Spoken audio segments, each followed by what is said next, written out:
Hola a todos, a todas y a todes. Bienvenidos a esta quinta sesión de Bibliotesauros. Bueno, la efeméride que nos trae el día de hoy, o nos reúne el día de hoy, es la Semana Internacional del Acceso Abierto.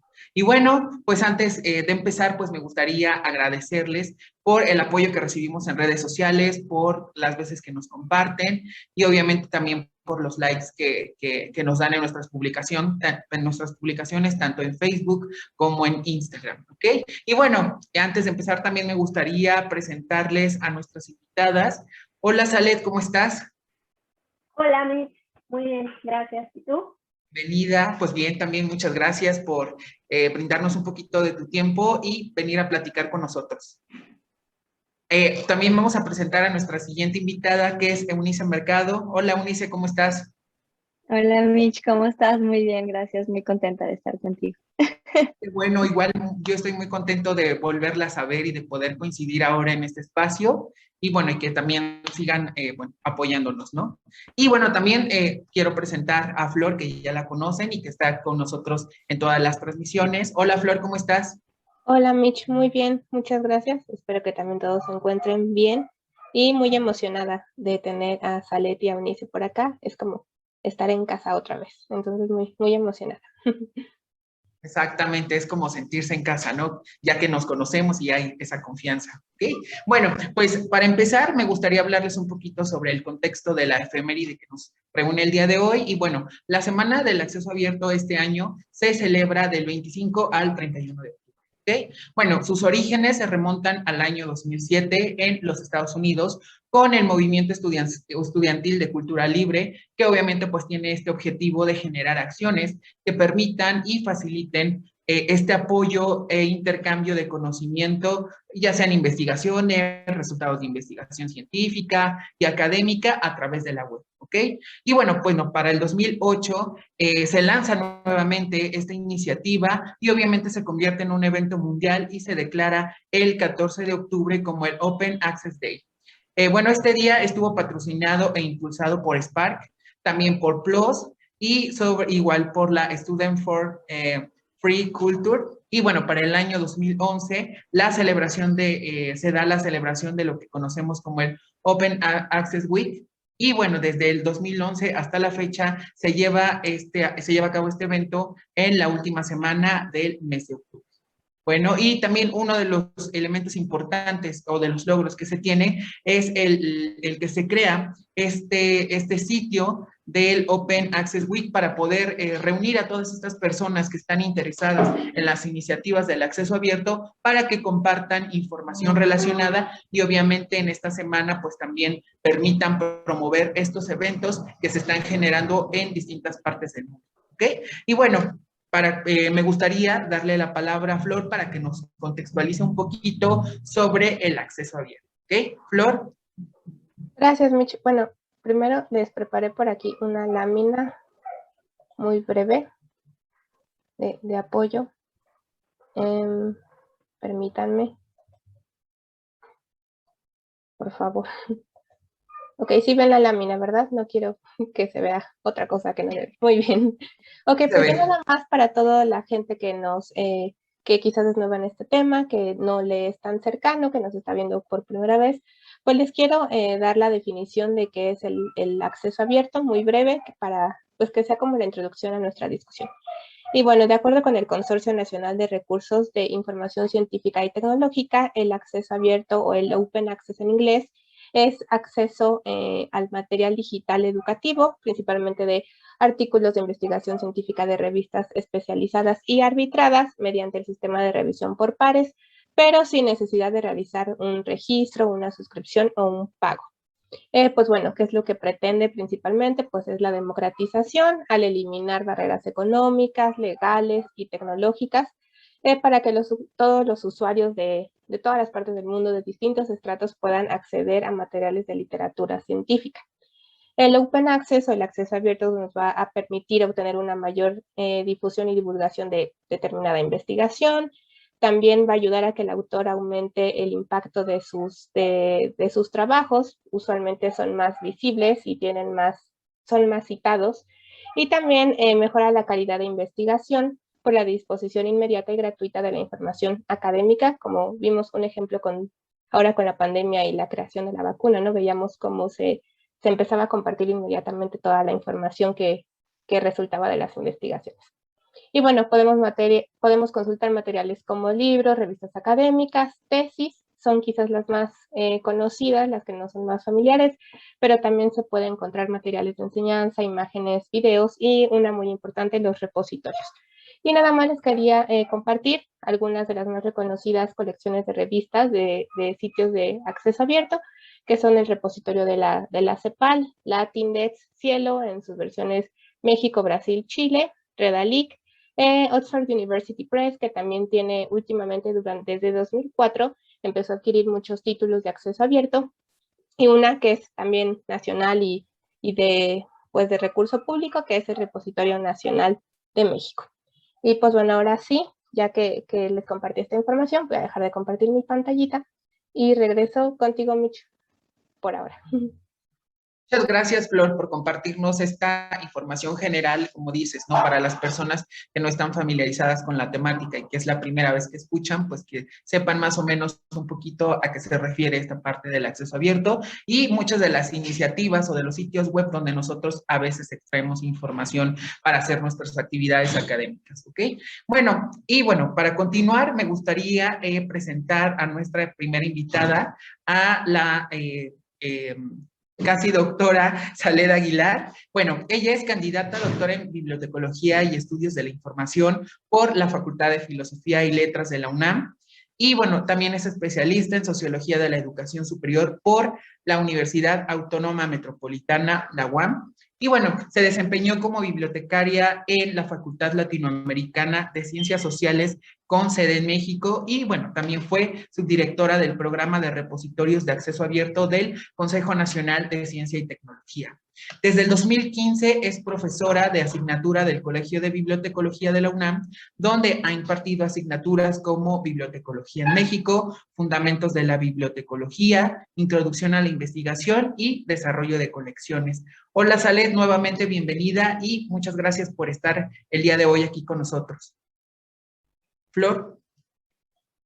Y bueno, yo les quiero presentar otra vez a Eunice Mercado, quien trabaja para el Open Research Founders Group, donde coordina un programa piloto dirigido a filantropías estadounidenses que quieran hacer sus procesos de financiamiento de tecnología más abiertos y equitativos.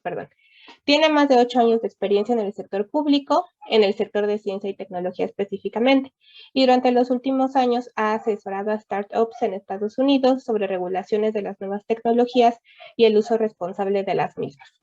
Ha sido directora de proyectos de los programas de formación en inteligencia artificial de Montreal, New Tech, y subdirectora de política científica y tecnológica del Consejo Nacional de Ciencia y Tecnología en México. Ha colaborado como investigadora para el Center for Technology in Government de SUNY Albany, en el A-Data Research Lab de William & Mary y en el Centro de Investigación y Docencia Económicas de México. Ha sido miembro de la Junta Directiva y del Comité de varias organizaciones e incentivas internacionales que abogan por la apertura de la iniciativa Scope 3 del CERN, la Semana del Acceso Abierto y la OpenCon Latam. Y pues bueno, ella es Eunice y pues ahora sí empezamos con las preguntas, ¿no, Mitch? Sí, pues muchas gracias porque nosotros estamos presentando a Saled y a Eunice, que como ven, pues tienen un currículum en el cual han demostrado pues estar inmersas en este mundo en esta temática del acceso abierto, ¿no? Y en todas estas iniciativas que han ayudado a que se fortalezca esto. Entonces, bueno, antes de empezar con las preguntas, pues sí me gustaría una pregunta que está un poquito fuera de todo lo que tenemos planeado, que alguien, bueno, no sé quién de las dos nos quisiera platicar un poquito sobre el repositorio nacional. ¿Cómo es que surge? Pues me aviento rápido y Saled que me ayude también. Vale, pues.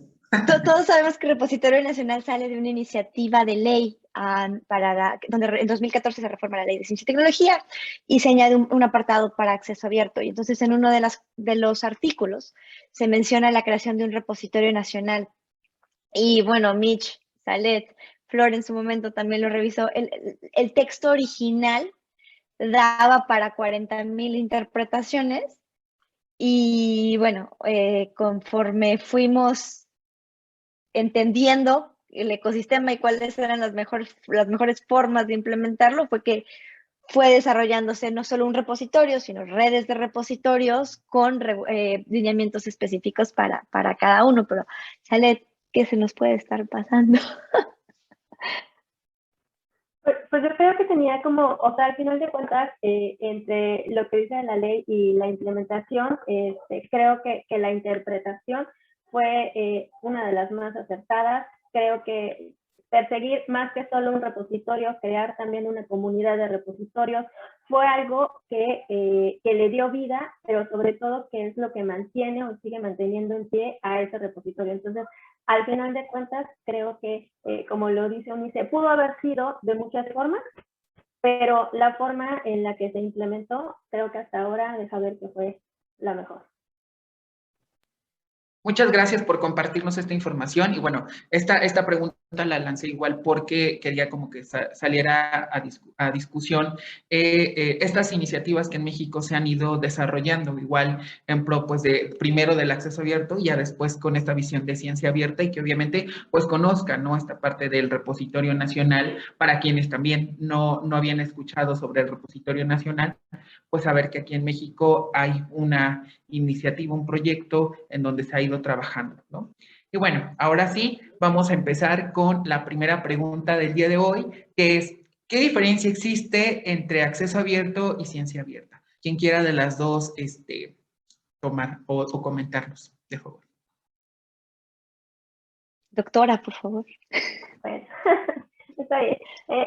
Al final de cuentas, creo que en ese sentido coincidimos, al menos coincidimos, como lo dices, de lo que ya nos conocíamos y de lo que hemos venido empapándonos del tema. Y bueno, básicamente la diferencia es que dentro del acceso abierto estábamos muy encaminados, estábamos muy enfocados a lo que era la parte final de las investigaciones científicas, ¿no? O más bien los productos de las investigaciones científicas, ¿no? Entonces, dejábamos que pasaba todo el proyecto de investigación, dejábamos a los investigadores en sus laboratorios ahí ocultos, y una vez que publicaban los resultados, una vez que ya se obtenía algún resultado y eso daba como producto algún artículo o algún documento escrito, entonces entraba como el acceso abierto en acción, ¿no? Entonces, ¿qué quiere decir? Que todos estos productos escritos que se hacían eran publicados y que se podía escoger una vía dentro del acceso abierto, ya sea a través de preprints o a través de revistas, ¿no? De acceso abierto. Entonces, ese era el camino que teníamos a través del acceso abierto, es decir, que el producto de investigación fuera libre, ¿no? Entonces, el gran cambio de paradigma con la ciencia abierta es que te dice, no te tienes que esperar hasta el final, no tienes que ver resultados para que ese proceso sea considerado abierto o pueda servir, ¿no? Para la sociedad, sino que puede empezar desde el inicio de la investigación, ¿no? Entonces, ¿qué pasa o cuáles son las consecuencias de esto? Pues que si pensamos desde la investigación, desde sus orígenes, en estos esquemas abiertos, en estos paradigmas más colaborativos, entonces la ciencia no solo se vincula más desde las sociedades, desde sus primeras etapas, sino que además permite la participación de muchos otros científicos, pero también de muchas otras disciplinas, ¿no? Entonces creo que esa sería como la parte fundamental de este cambio de paradigma, pero seguramente Unice puede complementar más. Es que estamos entre puros expertos, entonces luego se complica. Pero sí, la doctora que me dé el tono de la canción y yo silbo la última parte. Sí, o sea, Flor no lo explicó muy bien y sale también, ¿no? O sea, acceso es el producto y ciencia abierta se enfoca en todo el proceso científico. Yo como lo he internalizado, es fue la evolución lógica del mismo argumento que es apropiación del conocimiento científico o acceso universal del conocimiento científico. Entonces, cuando ya pensamos en que el objetivo no es apropiarnos del conocimiento, empiezas a pensar que tal vez vale la pena pensar en temas de participación en el conocimiento, en la construcción del conocimiento científico, en la validación, en la reproducibilidad y en los mismos mecanismos de validación de la ciencia. Entonces, ahí es cuando das un pasito para atrás y dices, vale mucho la pena para ser fieles al objetivo principal, verlo desde un espectro más amplio, ¿no? No nada más me importa, como dice Salet, lo que salió en un grupo relativamente pequeño de investigadores, sino me interesa saber cómo se está produciendo la ciencia, pero desde una perspectiva participativa. O sea, no quiero saber cómo se está haciendo la ciencia con intenciones de auditar o de generar o porque tenga sospechas de alguna cosa, sino simplemente porque tal vez yo tengo algo que contribuir o tal vez yo tengo algo que aportar a este proceso científico o porque materiales que no eran tan evidentes para el acceso abierto como las bases de datos eran valiosas para la generación de nuevas investigaciones científicas. Entonces, también como resultado, cuando evolucionamos un poquito en la argumentación, tuvimos aceleración del conocimiento científico. Nos dimos cuenta que era bueno y que era más eficiente. Entonces nos gustaba más que, además de que nos pudiéramos apropiar del conocimiento, pudiéramos generar conocimiento colaborativo y acelerar el desarrollo del mismo. Ok, muchas gracias tanto a Salet como a Eunice por estas distintas percepciones que se van complementando y que obviamente pues uno de estos aspectos claves que mencionan ambas es esta colaboración, ¿no? Este acelerado proceso y además también de la colaboración que pueden haber entre pares y también entre otras disciplinas, ¿no? Que también pudieran estar inmersas o interesadas en la temática y cómo pueden generar aportaciones desde varias disciplinas, ¿no? Y obviamente la importancia de compartir todos estos elementos que se van desarrollando dentro de las investigaciones y que alguien más pueda retomarlas por si puede surgir alguna otra alternativa, ¿no? Entonces, eso me gusta mucho de la participación y de los comentarios que ambas nos comparten. Flor, adelante. Pues muchas gracias por esta respuesta que nos dieron. Y bueno, pues ya sabemos que son unas expertas que han tenido un gran recorrido por este tema, pero ahora lo que queremos saber es cuál fue su primera experiencia con la ciencia abierta y cómo esto fue evolucionando hasta de qué forma saber cómo impactó en el origen del repositorio nacional, ¿no? Cómo toda esa experiencia fue evolucionando hasta poderlo aplicar en esta iniciativa tan importante. ¿Quién quiere empezar? Si quieres, empiezo rápido. Mi primera experiencia fue en 2012, 2013, por ahí, y la verdad es que no fue con ciencia abierta, fue con acceso abierto. Yo creo que también por cómo mueve, sí, asumo que con Celet fue el mismo caso. Y fue en el Banco de Información de Investigación Aplicada de Ciencias Sociales, en el CIDE, ¿no? Y entonces, esto rápidamente para todo el mundo fue el primer repositorio de datos de investigaciones científicas certificado que teníamos en Latinoamérica. Entonces yo en aquel momento trabajaba como asistente de investigación del profesor José Ramón Gil en el CIDE y parte de lo que hacía con él era promover el uso del VIAX por parte de los investigadores, de los estudiantes de posgrado y obviamente cualquier otro usuario que quisiera hacerlo. Entonces, de esa experiencia yo aprendí que era bien importante la infraestructura. Creo que nos enfocamos mucho en desarrollar el mejor repositorio con los mejores estándares. Nosotros fuimos el primero que tuvimos el Data Seal of Approval. Teníamos como el Ferrari construido, pero le habíamos puesto menos atención en construir una comunidad de usuarios. Lo construimos bajo la lógica de construyelo y los usuarios van a llegar, ¿no?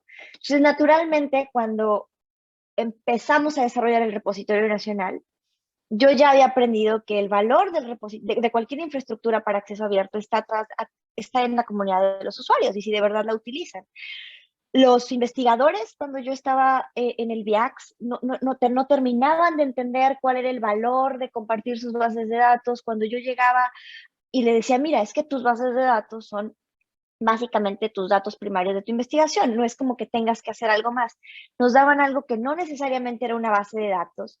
Entonces ahí me permitió entender que, que la inversión pública a nivel de política pública tenía que ser en crear capacidades, en que la UNICE del futuro tendría que llegar con el investigador y decir, no nada más tengo la herramienta tecnológica, pero también tengo una partida de recursos que me permite hacer un taller para hacer estas pláticas de manera institucional, invitar a todos mis investigadores, en lugar de ir puerta por puerta, decirles qué es acceso abierto, decirles qué es ciencia abierta y ofrecerles servicios para que ellos pudieran, de alguna manera, ser parte del repositorio o ser parte de la iniciativa de la organización. Entonces, lo que platicábamos hace unos momentos, ¿no? Crear, enfocar no centrarnos en la construcción de la infraestructura como como el esfuerzo más grande, sino centrarnos en la construcción de comunidad y de capacidades dentro de las instituciones que supieran no solo cómo hacerlo, sino qué hacer cuando ya lo tuvieran. Creo que fue lo que me dejó la experiencia en el VIAX. Muchas gracias, Eunice. Sale. Sí, bueno, por mi parte creo que, como bien lo decía Eunice, en realidad no empezamos nuestra experiencia con la ciencia abierta, ¿no? Porque pues fuimos parte y fuimos la generación de la evolución, ¿no? Del cambio, ¿no? Entonces empezamos justo con acceso abierto. Entonces yo creo que dentro de la bibliotecología, desde que eres alumno, todo el mundo te habla del acceso abierto, ¿no? Cuando llegas a trabajar, todo el mundo te dice que es el acceso abierto y que tienes que fomentarlo y todo esto, ¿no? Pero a mí me pasaba mucho que lo veía como en abstracto, ¿no? Bueno, sí, es el acceso abierto y ahí está y somos parte de eso y hay que hacer que los usuarios lleguen ahí, ¿no? Entonces, esa es nuestra función. Entonces, justo ya estando en la maestría, tuve una materia que trataba toda la parte teórica del acceso abierto, ¿no? Toda la discusión y toda la parte justo de estos cambios, ¿no? que se estaban dando. Entonces, ya con el doctor Filiberto Martínez, pues fue que empecé como esa discusión. Primero fue la parte teórica, después tuve una oportunidad de hacer un proyecto con él, y fue cuando se volvió como esta parte práctica, ¿no? Entonces, justo después de la maestría fue cuando llegué al repositorio, bueno, a CONACYT, y entonces estaba toda la discusión en CONACYT, pero no solo en CONACYT, sino en el mundo, ¿no? Estaba la discusión del acceso abierto y cómo lo hacemos. Algunos países ya habían implementado una ley, entonces estaba toda esa situación, ¿no?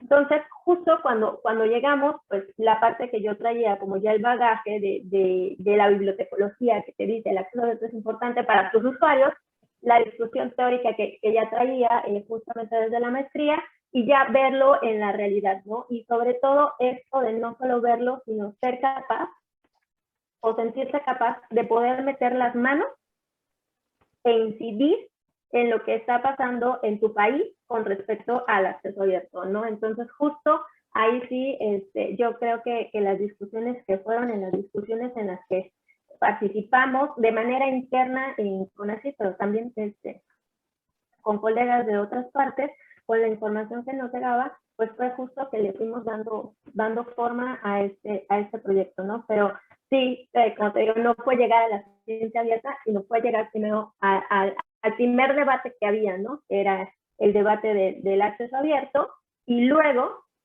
saber que indudablemente el camino era cambiar.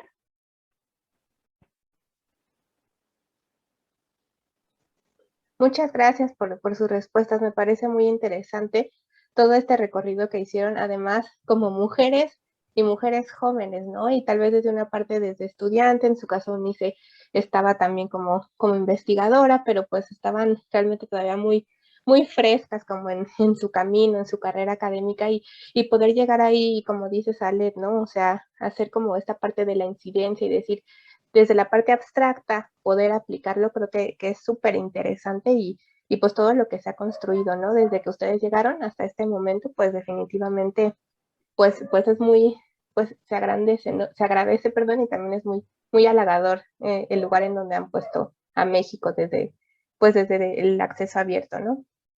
Y pues bueno, es todo lo que voy a decir por ahora. Ok, muchas gracias también por estas respuestas, ¿no? Porque igual pues nos ayudan a conocer que no todo es la teoría, que no todo era color de rosa, sino que también se llega y empiezas como a ver cosas que no habías dimensionado, ¿no? Entonces, eso es como muy interesante. Y bueno, creo que también la pregunta que sigue está muy relacionada con lo que nos han comentado, ¿no? Y es, ¿cuáles fueron los principales retos a los que se enfrentaron en el repositorio nacional, tomando en cuenta sus respectivas áreas del conocimiento o de formación? No sé quién quiere empezar. Bueno, si quieres, ahí empiezo.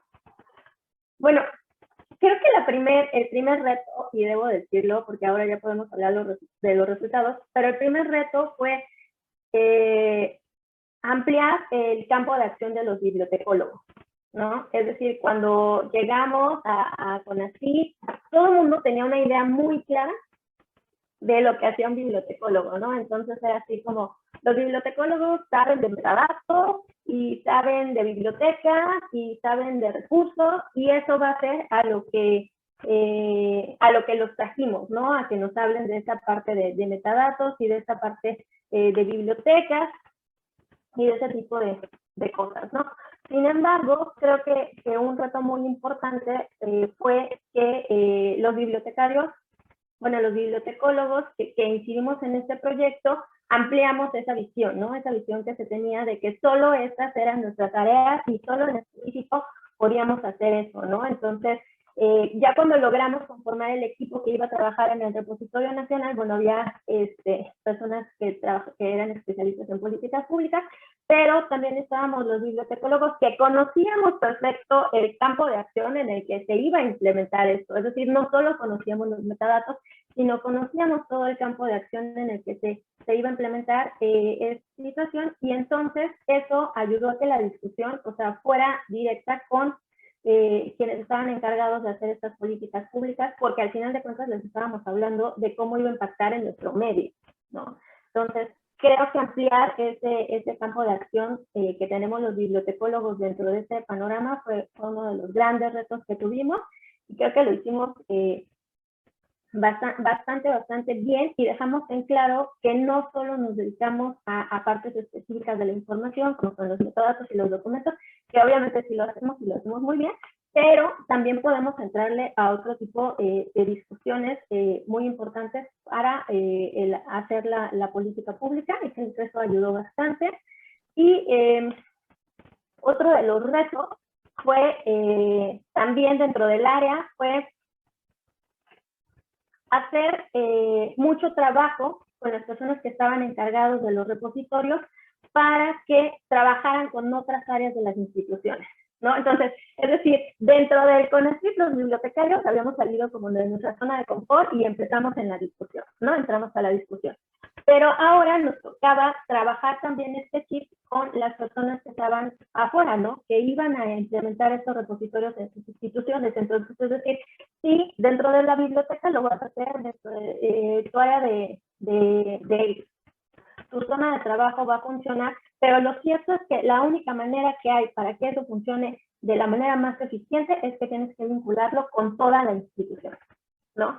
Y que tienes que bajarlo hasta tus usuarios, ¿no? Hasta tus estudiantes de licenciatura, tus estudiantes de maestría. Es decir, no solo tienes que llegar a tus investigadores, sino tienes que llegar a todos tus usuarios, ¿no? Tienes que comunicarte con las otras áreas, tienes que hacer mucha labor en tu institución para que se logren crear políticas de acceso abierto, ¿no? Es decir, entonces fue invitar a todos los bibliotecarios que estaban ahí a que salieran de sus bibliotecas y entonces navegaran con la bandera del acceso abierto y la llevaran por todas partes. Entonces, creo que eso fue dentro de mi experiencia y dentro de mi rama, los dos grandes, bueno, hubo muchísimos más. La verdad es que necesitaríamos muchísimo tiempo para hablar como de todos los retos administrativos, legales, tecnológicos, muchísimos, ¿no? Pero en cuanto a la disciplina, en cuanto a mi área de experiencia, yo creo que estos fueron los dos retos que a mí me dejaron la mayor enseñanza, ¿no? Uno, dentro del CONACYT, que los bibliotecólogos demostráramos que podemos discutir cosas más sólidas, que podemos salir de nuestra zona de confort y que podemos incidir directamente en lo que se está planteando. Y lo otro es también invitar a las personas que están en otras instituciones y que dentro de esas instituciones salgan de la biblioteca para saber que esto del acceso abierto, que es obra de la ciencia abierta, no se está dentro de las cuatro paredes de la biblioteca, ¿no? Sino es algo que nos sobrepasa todo y que la única manera de llevarlo a cabo es vinculándonos con toda la comunidad. Gracias, De mi parte, Ale. de mi parte solo agrego, desde mi formación en política pública fue como, una vez habiendo entendido que el trabajo y el esfuerzo realmente tiene que ser desde la comunidad, tú cuando es una política pública tienes que tener en claro cuál es el problema que quieres resolver. O sea, tienes una intervención y quieres saber cuál es el problema que quieres resolver. Para mí era claro que si bien en la ley decía repositorio nacional, porque es como la parte más tangible de estas iniciativas, el objetivo no era construir un repositorio, como lo que estábamos platicando. El objetivo real era institucionalizar ciencia abierta como la forma de hacer ciencia, o acceso abierto como la forma de comunicar la ciencia. Entonces, ya lo ves desde una visión, justo como dice Salet, o sea, es el bibliotecario, el bibliotecólogo saliéndose de ese lugar y poniendo una política de largo plazo que se enfoca en, ok, entonces, ¿con quién tengo que colaborar? ¿A quién tengo que hablar? Esto no es algo de, hago una política chiquita para mi biblioteca y se acabó. No, esto me implica moverme dentro de la institución y construir mecanismos para que entre ellas se hablen y colaboren. Entonces, el primer reto fue eso, ¿cómo construyes una política donde tu instrumento génesis legal solo menciona repositorio? Entonces, ¿cómo lo conviertes en un objetivo que se enfoque en la comunidad, que se enfoque en el usuario y no nada más en una visión de institución? Por ejemplo, ¿cómo sería de manera muy técnica, ¿no? Las políticas tienen indicadores de desempeño, ¿no? Y entonces, un indicador de desempeño clásico de una política como centrada en institución es cuánto dinero gasté en esa política o cuántos beneficiarios tiene esa política, ¿no? Esa es una visión como para medir una política, para diseñar una política desde muy centrada en la visión institucional. ¿Cómo construyes una política donde el objetivo no era construir un repositorio, por lo que ya hemos platicado? El objetivo era entonces, o la meta, o el reto era entonces, construir indicadores de desempeño orientados a uso. ¿Cuántos usuarios tiene ese repositorio nacional? ¿Cuántos nuevos repositorios tenemos? ¿Cuántas bases de datos? ¿Cuántas consultas? Cuando ya lo ves desde esa forma, la misma herramienta te va pidiendo que tengas otros mecanismos de alcance, otros mecanismos de gastar, erogar, hacer un reporte, te dejen niveles de cumplimiento limitados. Entonces, ese fue el primer reto, porque claramente, como dice Salet, la visión en el campo de la operacionalización, yo no la tenía. Yo tenía una idea, pero mi formación no era en la disciplina de bibliotecología, mi formación era de otro campo. Ese fue el primer reto. El segundo reto fue todas las políticas en democracias todos los programas públicos en una democracia tienen el riesgo de la continuidad. Cuando hay transiciones políticas, es posible que tu política le cambien de nombre o desaparezca. Entonces, ¿cómo creas una política centrada en el usuario, que fue el primer reto? Y aparte, cuyo objetivo es institucionalizar la forma de hacer ciencia. Y tienes 4 años. Garantizados 4 años. La respuesta se dio sola. Y es un poco lo que platicaba Salet hace algunos minutos. Cuando tú inviertes en crear capacidades fuera de tu organización, cuando tú inviertes en crear personas, comunidades y les das recursos, en algún momento esas comunidades empiezan a tener vida propia. En algún momento, esos expertos que formaste empiezan a desarrollar sus propios mecanismos. Comentábamos un poquito antes de la llamada que hay instituciones que en algún momento tuvieron financiamiento de CONACYT para iniciar sus proyectos de repositorio y ahorita ya es un proyecto independiente. Si está o no CONACYT, qué bien, ¿no? Pero ya la institución se apropió de ese proyecto. Entonces, ese fue el segundo reto y pues eso fue lo que se nos ocurrió en ese momento y creo que ahí va. Ok, la verdad que son muy interesantes las respuestas que nos comentan, ¿no? El saber que se necesita de una comunidad que demande de estas políticas, de estos proyectos, de estos programas, para empezar a generar, como comentas, ¿no? Esta formación de capital humano que tenga ciertas habilidades y que por sus propios méritos, el propio aprendizaje que ha ido asimilando, ir generando estos avances, ¿no? Independientemente si existe un financiamiento o si no. Entonces, eso creo que es muy importante. También lo que comenta Salet, ¿no? Con esta parte del rol del bibliotecólogo o la bibliotecóloga, ¿no? Salir de la biblioteca, el decir, no solamente acomodo libros, no solamente los catalogo, sino que también puedo tener una incidencia en la política nacional, como lo fue con el repositorio nacional, ¿no? El que se nos abriera la puerta en CONACYT y que obviamente se fueran integrando poco a poco más biblios al equipo, creo que eso fue uno de esos grandes logros, ¿no? De los que se comenta. Y también otro de los aspectos que me gustó mucho de lo que comenta Eunice es esta parte de la generación de indicadores, ¿no? El conocer a quién se benefició, qué productos hubieron, cuántos repositorios se conectaron y todo esto, pues es una forma de medir el impacto, el éxito que tuvo, de cierta forma, este programa, pues en las distintas instituciones, ¿no? Tanto universidades como centros de investigación y obviamente pues el generar estas comunidades dependientes de estos proyectos para seguir avanzando, ¿no? Entonces me dejan como este panorama desde las visiones que tienen cada una de ustedes muy, muy, muy claro. ¿Ok? Bueno, Flor, no sé si quieres continuar. Bueno, ajá, adelante. Rápido, una anécdota, no sé, Sale, yo sé que estamos cada quien en nuestras casas, pero no quiero acomodarme tanto fuera de mi casa, del anecdotario. Yo recuerdo una vez, Sale estaba ahí, que nos preguntaba, personas que no voy a decir el nombre, ¿pero qué va a pasar? Algo así como, se van a ir y van a dejar el repositorio, es su hijo. Y lo primero que yo pensé, y después, como en privado, platicábamos, Alet, yo, Arturo, por ahí ya se hubieran dado también. Y lo que comentábamos era, pues el repositorio es un hijo, pues pobrecito, pero pues no es hijo ni mío, ni de Salet, ni de nadie, ¿no? El repositorio es un proyecto público y más bien, si hicimos bien nuestra chamba, pues ya el niño tiene que caminar solito. Y en la medida en la que haya demostrado el valor que genera, en la medida en la que esté creando valor para los usuarios, para los investigadores, este proyecto no se va a caer. Al contrario, una medida de éxito del repositorio es cuál es su propia capacidad de mantenerse a pesar, o sea, con la comunidad que está ahí, a pesar de que haya o no una institución gubernamental apoyándolo. Entonces, hay muchos repositorios que BioArchive, el mismo Archive.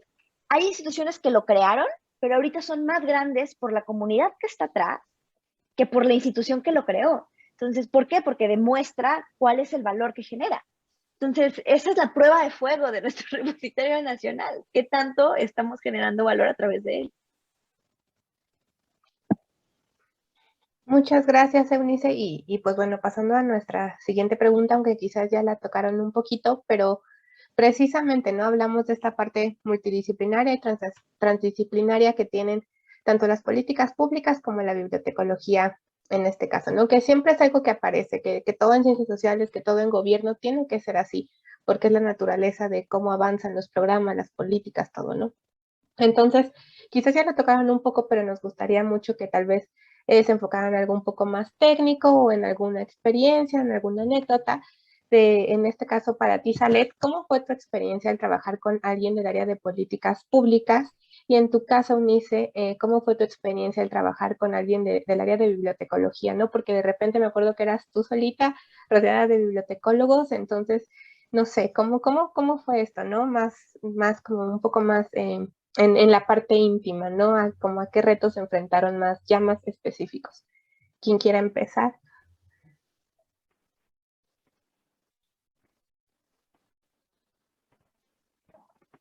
Bueno, creo que para mí fue bueno, debo decir que personalmente fue muy enriquecedor la experiencia.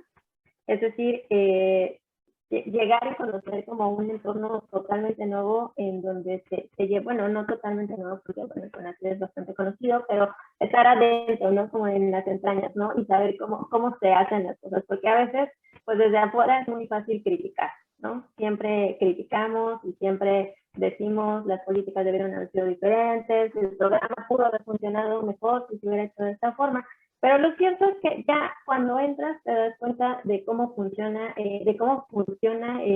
las tripas de la institución y pues también aprendes a ver que a veces las cosas no son tan fáciles, ¿no? Entonces, creo que lo primero que aprendí es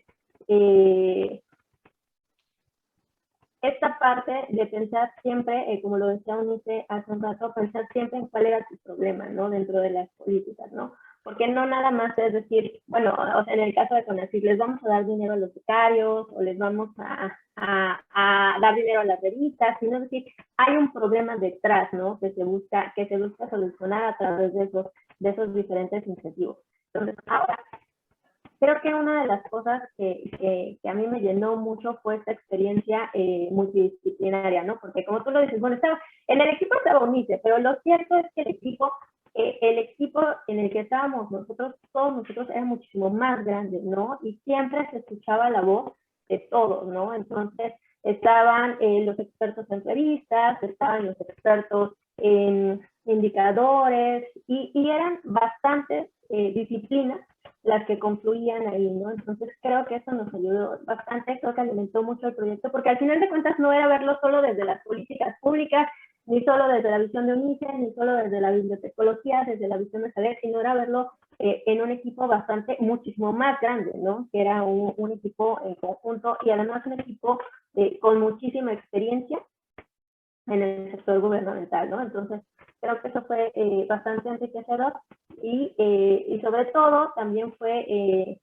otra cosa que fue bastante enriquecedora fue trabajar con gente, y vale la pena decirlo, de todas las edades, ¿no? Es decir, había personas muy jóvenes trabajando en nuestro equipo, pero también había personas con una experiencia muy, muy sólida, ¿no? Entonces, creo que eso también fue una parte fundamental para que esto se diera, porque es decir, traía el empuje de la gente más joven, traía el empuje de la gente de que te quería comer el mundo, pero también por el otro lado teníamos a los grandes, a las personas con más experiencia que nos decían, bueno, si te vas por este camino, te puedes tropezar más rápido. Entonces, lleva un poco de calma, ¿no? Entonces, creo que esta fue una experiencia muchísimo, para mí, personalmente muy enriquecedora. Es decir, no solo fue la experiencia de conocer las políticas públicas, cómo se elaboraban, cómo se evaluaban, construir indicadores, sino también fue lo que me llenó, fue la experiencia personal, ¿no? Y haber tenido esa oportunidad de trabajar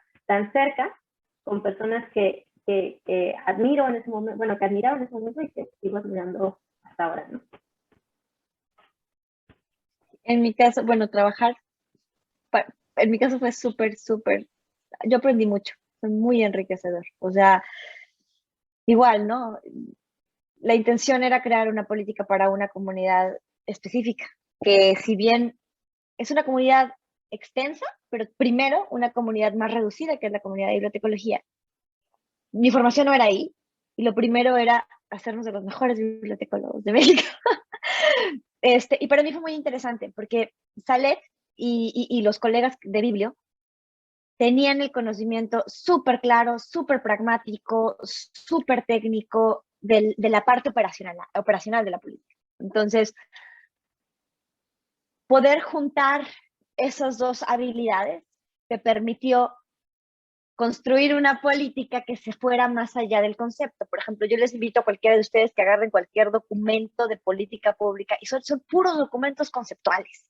O sea, son ideas, son cosas muy complicadas. Es difícil que tú en tu cabeza te des cuenta cómo se va a ver cuando lo implementes. Si tú ves los documentos que generamos de los lineamientos de ciencia abierta y los lineamientos del repositorio nacional y todos los que hicimos, los específicos, son documentos de implementación. Y ese nivel o sea, ese nivel de detalle en la implementación no la pudimos haber obtenido únicamente desde una visión de política pública. O sea, es casi un manual para construir tu estrategia institucional.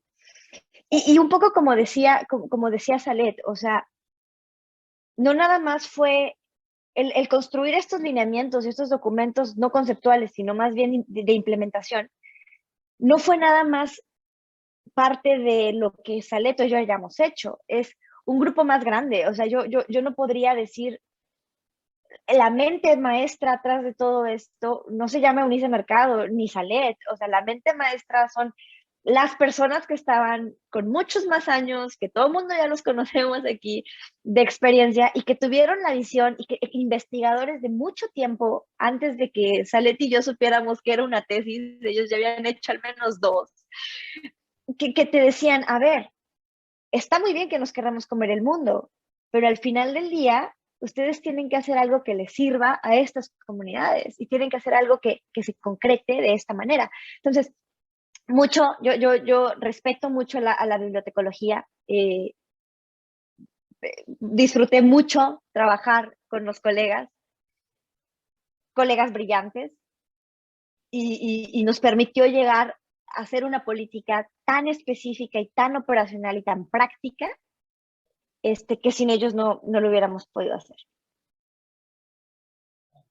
Sí, muchas gracias por compartir su experiencia. La verdad es que, como mencionan, pues sí es muy enriquecedor trabajar con tanta gente de tantas disciplinas distintas, y también sobre todo eso, ¿no? O sea, la importancia que es reconocer, necesito ayuda aquí, necesito como más conocimiento acá, necesito estos expertos. Yo como bibliotecólogo necesito tal vez que el experto en políticas públicas me guíe, o que el experto en repositorios. Entonces, es sumamente como muy enriquecedor como todo esto se engloba, y pues resulta en lo que fue el repositorio, ¿no? En lo que fue todo ese trabajo que se generó durante este tiempo. No sé si quieres decir algo más, Mitch, sobre esta pregunta. Bueno, respuesta. Bueno, creo que ya lo comentaron tanto Eunice como Salet, ¿no? El resultado, pues ahí se ve con toda esta parte normativa, ¿no? Con esa exhaustividad de generar estos marcos normativos, y específicamente, pues toda esta parte del esquema de metadatos, toda esta parte de la sintaxis y la combinación tanto de Dublin Core como también del ¿cómo se llama?, de OpenAIRE. Entonces, cómo hubo un trabajo muy profundo de las personas que estuvieron colaborando, ¿no? Entonces, ahí se ve el complemento tanto de la visión de las políticas públicas como también desde la parte del conocimiento de la disciplina de la bibliotecología. Bueno, vamos a continuar con nuestra última pregunta de esta sesión, y bueno, es desde su experiencia y formación. Bueno, si alguno de nuestros seguidores o seguidoras está interesado o interesada en el tema de ciencia abierta, ¿qué consejo o tips le darías para adentrarse o iniciarse en este camino? ¿Quién quiere empezar? Si quieren, yo empiezo rápido. La primera es un poco como empezábamos la conversación, ¿no? El concepto va a seguir evolucionando. O sea, ahorita ya hablamos de innovación abierta. Al principio de la llamada hablábamos de cómo equidad y acceso abierto se interrelacionan. Entonces, yo creo que va a ser normal que el concepto siga moviéndose. Empezó como acceso abierto, ahora es ciencia abierta. Yo creo que lo que sirve más cuando quieres empezar en estos temas de apertura es tener en mente la meta, ¿no? Y la meta va a ser acceso universal al conocimiento científico y apropiación del conocimiento científico. Entonces, siempre tenemos que reflexionar si eso es a donde le queremos entrar, y yo creo que la respuesta es sí. No hay que ponernos como una etiqueta de yo soy acceso abierto nada más, o yo soy ciencia abierta nada más. Probablemente el concepto se sigue enriqueciendo a lo largo de los años. Y como entonces el concepto se mueve mucho y es luego hasta difícil comunicarlo, yo lo que les recomendaría es leer, por ejemplo, el documento de la UNESCO, las recomendaciones para la ciencia abierta de la UNESCO, que si bien hay muchas percepciones y seguramente no es el documento más como ideal que pudimos haber tenido, sí agrega el pensamiento o la ideología de manera muy general, o sea, te dice qué es, cuáles son los objetivos, hacia dónde tenemos que llegar. No llega tanto a nivel de indicadores o de implementación. Para eso yo les recomendaría consultar los documentos que generamos en algún momento por el repositorio nacional, para los repositorios institucionales. Eso sí son documentos de implementación, pero revisar la UNESCO como documento general. Y hay otro documento que acaba de sacar el ORFG, para donde trabajo, pero en conjunto con las Academias Nacionales de Ciencia en Estados Unidos, que es un toolkit, una herramienta de trabajo para la ciencia abierta. Y entonces, ¿cuáles son las intervenciones que ahorita se tienen que estar pensando y generando cuando ves esto que comentaba Salet, ¿no? O sea, si yo como persona de biblioteca me tengo que salir a implementar la ciencia abierta, ¿qué tengo que hacer? ¿Cuál es mi toolkit para salir a la calle e implementarlo? Yo les recomendaría mucho revisar este documento. Si quieres, Mitch, lo compartimos en las redes.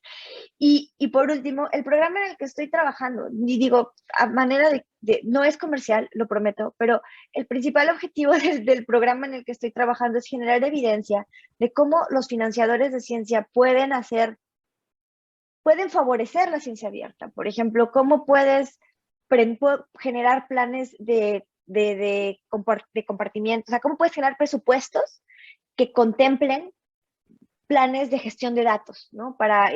O planes para preservación de los recursos de información.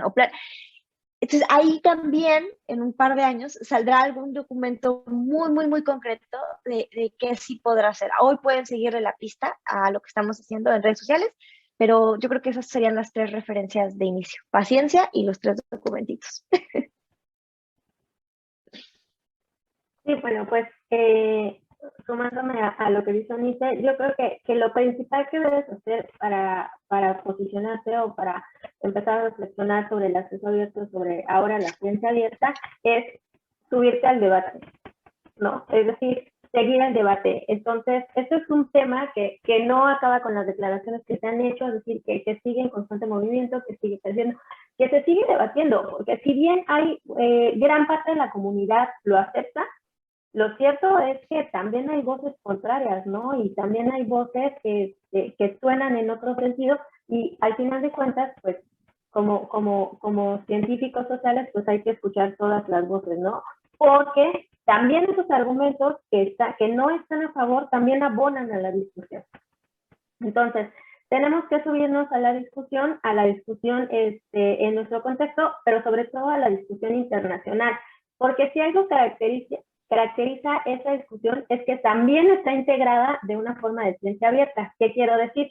Que escuchan a muchas personas, escuchan a todo el que se quiera sumar, ¿no? Entonces, es decir, dentro de la misma discusión está el mismo proceso. Entonces, tú te subes a la discusión y también tienes voz en ella. Entonces, sería como el primer punto, ¿no? No solo monitorearla, sino también participar, hacer que nuestras propuestas se escuchen. Ese sería el primer punto como general, ¿no? Ahora, en específico, hablando de los bibliotecólogos, lo que yo les recomiendo es que dejemos de pensar en este sentido de la ciencia abierta, que nuestra función es poner el acceso de la información para los usuarios, ¿no? A lo mejor eso fue nuestro objetivo en un primer momento, pero ya lo superamos. Ahora lo que necesitamos trabajar es en alfabetizar a nuestros usuarios, en alfabetizar a nuestra comunidad en el tema de la ciencia abierta, ¿no? Si bien ya trabajamos, esto es muy diferente a la alfabetización informacional y al desarrollo de habilidades informativas. Es alfabetizar para la ciencia abierta. ¿Qué quiero decir con esto? Demostrarles a nuestros usuarios, presentarles el camino para posicionar sus investigaciones bajo este paradigma, ¿no?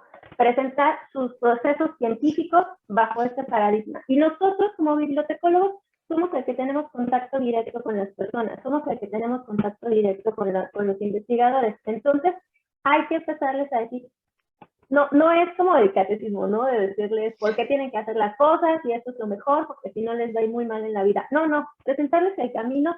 Estas son las opciones que hay.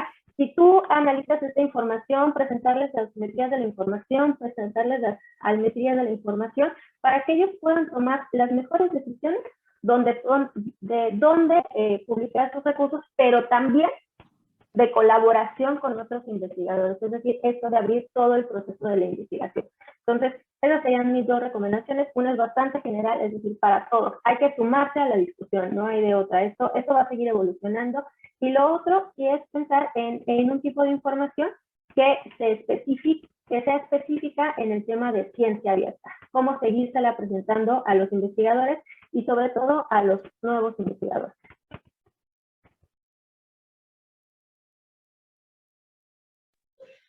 Muchas gracias por sus respuestas. La verdad que está muy interesante porque cada una da su propia visión desde su punto de vista y obviamente pues lo que agrega Eunice, ¿no? Desde esta parte de documentos base en los cuales nos podemos ir familiarizando con los términos, qué están diciendo en la discusión en la UNESCO, obviamente como este órgano que alberga distintos países y que obviamente pues distintos especialistas participan. También esta parte, igual darle promoción a la parte del repositorio, ¿no? Que ahí hay documentos de la parte operativa muy, muy valiosos y que obviamente pues siguen sirviendo para la formación de nuevos documentos y algunas especificaciones para algunas instituciones, como lo hemos visto también con esta parte, y bueno, que recientemente había sacado el CISAN un manual de metadatos, ¿no? Y que obviamente pues está basado y en todo esto que ya de manera operativa marcaba también con AFIP, ¿no?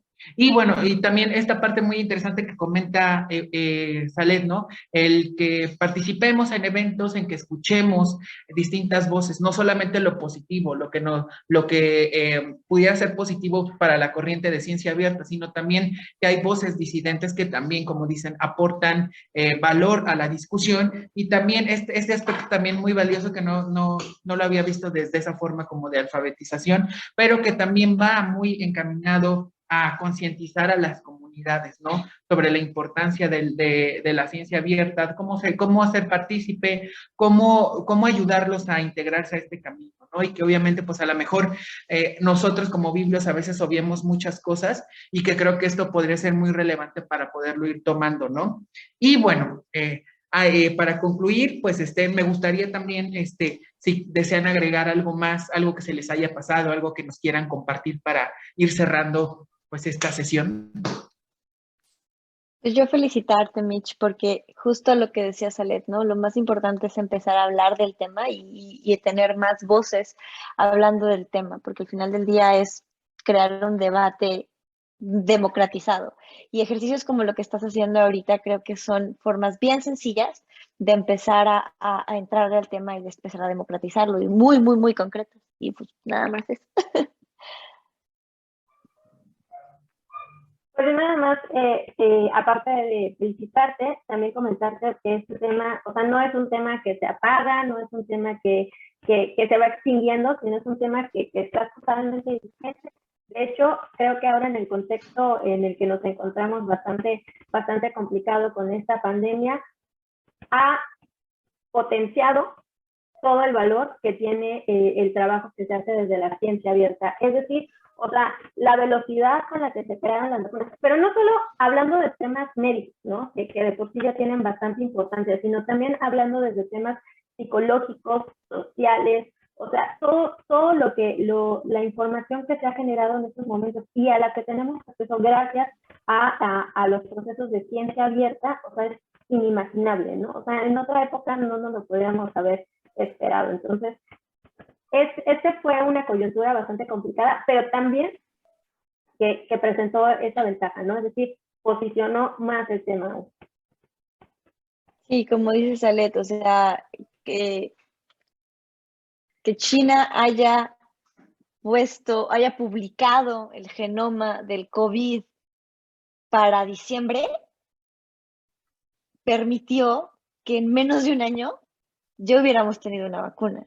Ese es probablemente el mejor ejemplo de ciencia abierta. Yo ya lo decodifiqué y ahora lo publico y todos los que quieran entrarle al debate, éntrenle, y todos los que quieran crear una solución, éntrenle. Como dice Salet, no nada más es médico, ¿no? Tiene muchas implicaciones, pero para bien o para mal, este es un ejemplo como bien concreto donde absolutamente todos estábamos interesados.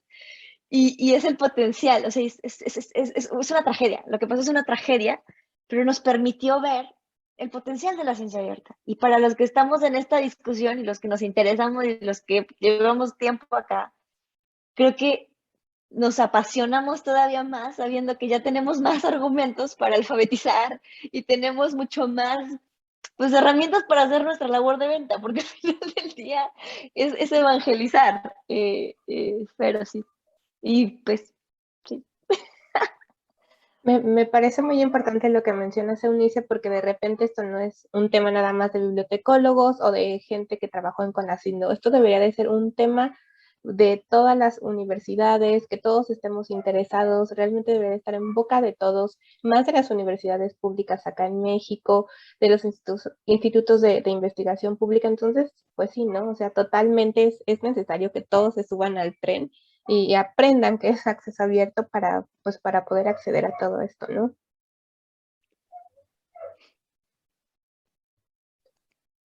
Sí, pues muchas gracias por estar aquí con nosotros, por compartir todas estas experiencias, estas visiones, y que obviamente pues yo sé que varios y varias de quienes nos están viendo pues se lo van a llevar para analizar, ¿no? Y bueno, aprovechar también esto que nos comentaba Unice sobre esta herramienta, toolkit que salió, ¿no? Para que podamos compartirlo en las redes y que obviamente quienes no sigan pues puedan adentrarse y revisar esta información que valiosamente nos has compartido. Y bueno, como saben, pues este espacio es de difusión, ¿no? Para que específicamente pues surgió con esta parte de que los alumnos y alumnas pues tuvieran otra puerta para saber sobre otros temas que a lo mejor no se profundizan en el aula y que obviamente traigamos voces expertas que están en la práctica y que han tenido esas experiencias, nos las puedan compartir en cada una de las sesiones y transmisiones que hacemos en este espacio de Bibliotesaurus, ¿ok?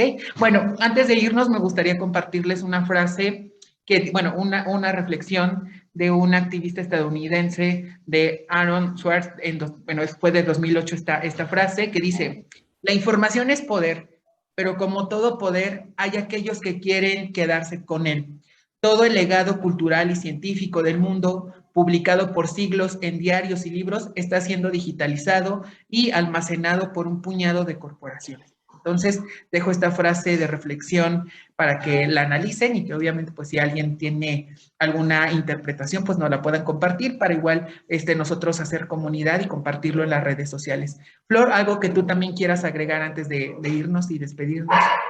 No, pues nada más volver a agradecer, en verdad era un tema que en la semana que lo estábamos armando, así le dije a Mitch como, me emociona muchísimo que estén las dos aquí, entonces pues muchas gracias otra vez, y también a todos los que nos ven y nos han seguido, pues les agradecemos, y también otra vez los invitamos a que nos sigan en Facebook, Instagram, YouTube, si tienen cualquier comentario, siempre estamos ahí como dando likes o respondiendo. Entonces es un canal que sobre todo pues se presta ¿no? mucho a esta comunicación en diálogo, ¿no? De saber qué es lo que quieren y pues nosotros poderlo ofrecer. Entonces muchas gracias y pues creo que sería todo por ahora. Y si quieres decir algo más, Mitch, o terminamos. Sí, pues muchas gracias a todos y a todas. Recuerden pues suscribirse al canal porque esto también pues es importante que también nos compartan, que otras personas puedan conocer estos programas, estas sesiones que hacemos. Entonces, pues muchas gracias. Nada más que agradecer a las invitadas por toda esta información, esta cátedra que nos dan de experiencias y obviamente a Flor que nos ayuda también muchísimo retroalimentando desde su visión y obviamente pues también ayudándonos con toda esta parte de promoción, con toda esta parte como de soporte. Entonces, pues les agradezco a las 4 por colaborar en este espacio. Y nos vemos en la siguiente. Gracias, Mitch. Adiós.